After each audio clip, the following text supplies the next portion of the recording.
Okay, so hello everyone. I'm Solène D'Alcantara, Senior Regional Advisor for Bpifrance, based in Singapore.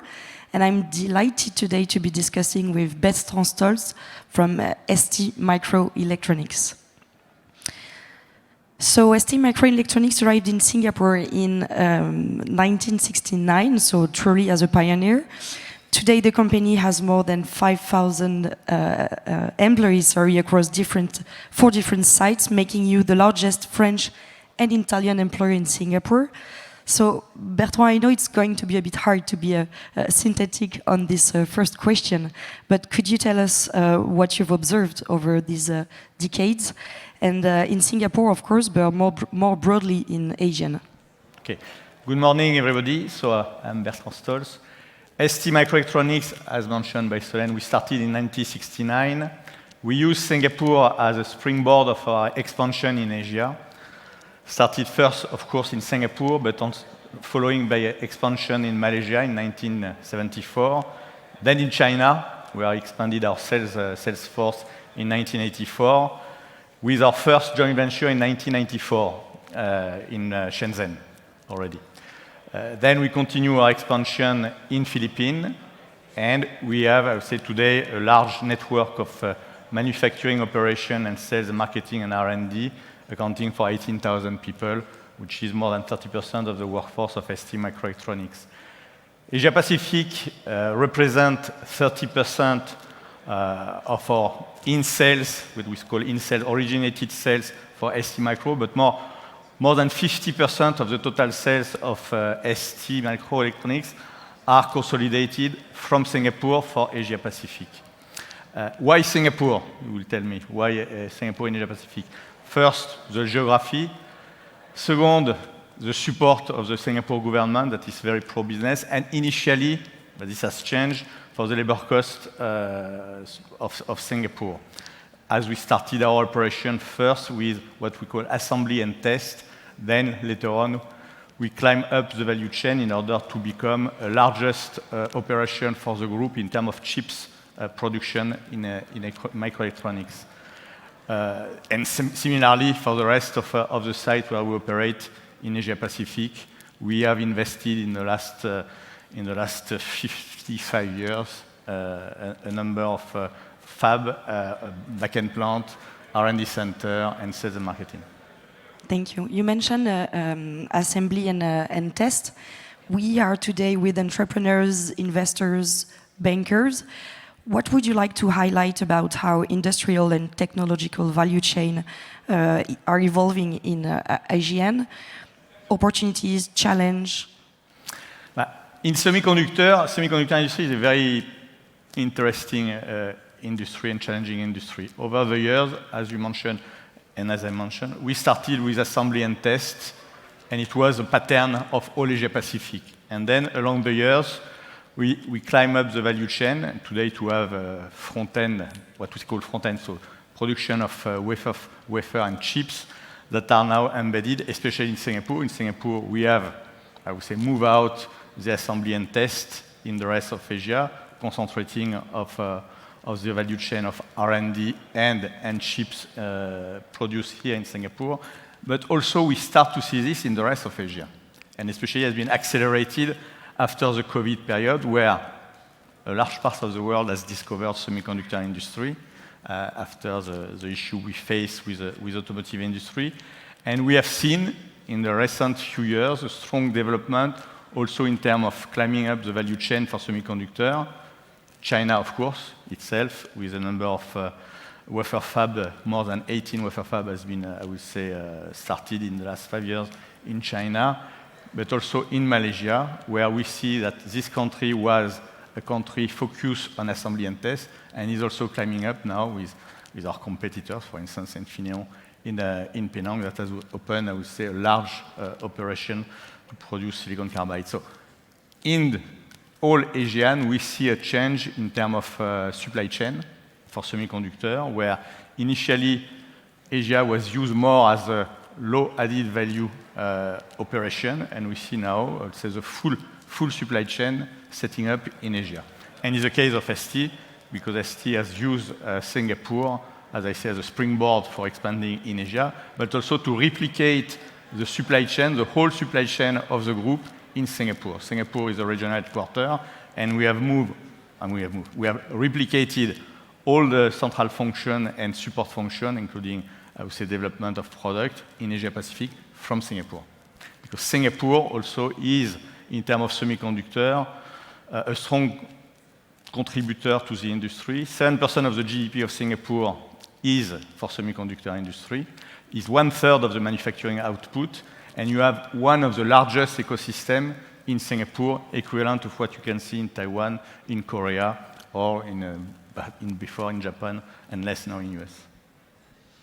Regarding this way, to work with Singapore as a hub, you have like to be regional but still global in the value chain. How do you manage the different expectations regarding different Asian markets, keeping a global way to work? Well, we continue to have, I would say, a broad-based product line covering all the application. ST is covering the main application, especially in automotive, that represent 40% of our activities today.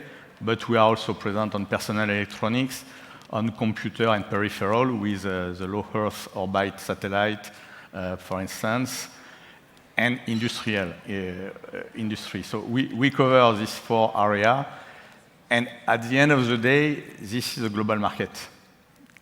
More and more, I would say, we need to duplicate the effort in terms of supply chain, following the trade tension between US and China, but it's a global market that we need to address. But clearly, in the last few years, we have seen, I would say, a need to move our business model differently by readdressing areas like China, by readdressing, we are discussing about India recently, also India, and now by readdressing US, with the requirement of US, in order to focalize again on what is needed to support the US market, yes. You've mentioned different opportunities here in Asian. Regarding competitive advantages, what do you think about the competitive advantage that it is to have access to decarbonized energy in this industry? Alors, decarbonized energy. For an industry like semiconductor, energy is key. We consume a lot. I mean, at the end of the day, I'm not going to hide that we are consuming a lot of electricity, for instance, in our manufacturing plants. If I see, for instance, in Singapore, I would say we consume more than 650 gigawatts per annum. That is equivalent of a large city of 25,000 people a year. And as such, we need to have plan to be less, I would say, dependent of the pricing of electricity. Place like Singapore, for instance, is a very difficult place because they don't produce really energy. They need to import everything. You have a lot of data centers that have set up in the last few years in Singapore, more than 100 data centers. It's the largest place in Asia Pacific where you see the number of data centers. And so you need to work on your efficiency, and you need to work on the greenery of electricity, because we have some commitment, first vis-à-vis of Singapore, that the Green Energy Act for 2030. We have our own commitment to be carbon neutral by 2027, and to use 100% of renewable energy in our manufacturing plant everywhere. So as such, we need to work in order to develop our decarbonation. And for instance, we have recently opened a district cooling system in Singapore. That is the first one for the group and in Singapore of this size, in order to be more efficient in terms of the way we manage the cooling system of our manufacturing, in order to have less impact on the environment for the way we use, I would say, all this energy. And as a result, we will be able to save 20% of our cooling usage for the coming years per annum. We'll have also an impact of carbon emission in Singapore by equivalent of 100,000 cars that we can remove every year with this cooling system centralized. So we are working in order to be, I would say, more efficient and still investing a lot to support this strategy. Okay, clear.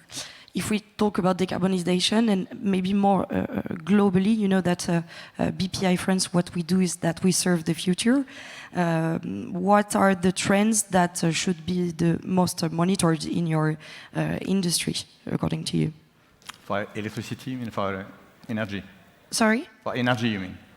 Not only for energy, but for example, I mean, when we were discussing, we mentioned EV in China and so on, like the different trends that... Alors, EV is a key topic. I mean, 70% of the EV cars today are manufactured in China. And there is not a market for all these cars in China. So as such, like for photovoltaic, China, and has been mentioned before, is very aggressive out of its frontier and is able to send all these cars in Europe.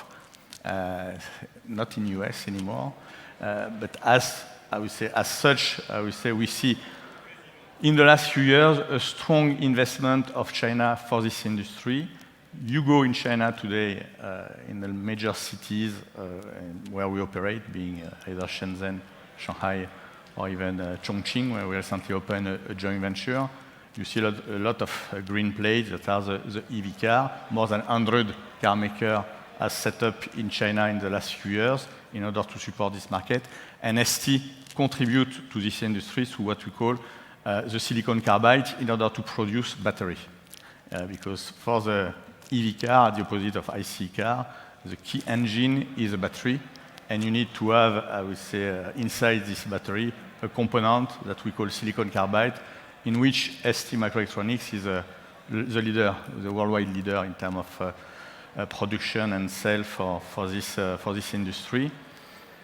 Although we see a strong also competition in this area in China in the last few years, because as mentioned before by Dan Wang, China has decided to verticalize and to be very present in different industries, on the automotive, on the battery, because they produce 70% of the worldwide battery, electrical battery for electrical vehicle, and also on the other kind of activities that now they are, I would say, pushing on top of the EV, which is that we can see the robotics and the data center. So here also China has expanded a lot in terms of activities by deciding to not just become, I would say, number 2 and number 3, but become number 1 in all this area. And we are, as STMicroelectronics, supporting, of course, all this area. Okay, thank you. And other than STMicroelectronics, from your point of view, how do you see businesses adapting to China's growing so fast, especially in such a geopolitical context? There are two possibilities with China. Either you decide that is your enemy and you give up and you stay out of it, or you decide that it's part of your business plan, your supply chain, and you set up like we did since 1994 with our first joint venture, and 2 years ago with the second joint venture that we opened in Chongqing to focus on the Chinese market and to rebuild our supply chain focus only on China. Means that we have redefined our supply chain strategy by focusing and allocating resources in China to serve the Chinese market. So our manufacturing plant in Chongqing, that is an investment of more than $3 billion, will support the EV market with the production of components in silicon carbide to support the battery. But it's a super competitive market. When we decided to invest a couple of years ago, there was very few Chinese players. Now we are facing a strong competition already of Chinese makers for the same product by the Chinese itself, despite the fact that we have this joint venture with a Chinese partner that is a big player in the field of EV as well. So you have, I would say, a strong competition there, but we have decided to be part of this market, to be, I would say, located in China in order to fight together with the Chinese on this market. Okay, we are almost running out of time, so thank you so much, Bertrand, for being with us today. And if you just want to have the last word, maybe for the room. We are lucky to be in a place like Singapore that can be used for many companies like we have done in Singapore for STMicroelectronics, as a springboard of expansion and management of our operations. Singapore is our business headquarters, regional headquarters, and we leverage a lot on the ecosystem of semiconductor in Singapore, but also on the rest of Asia that build up over the years. Thank you. Thank you.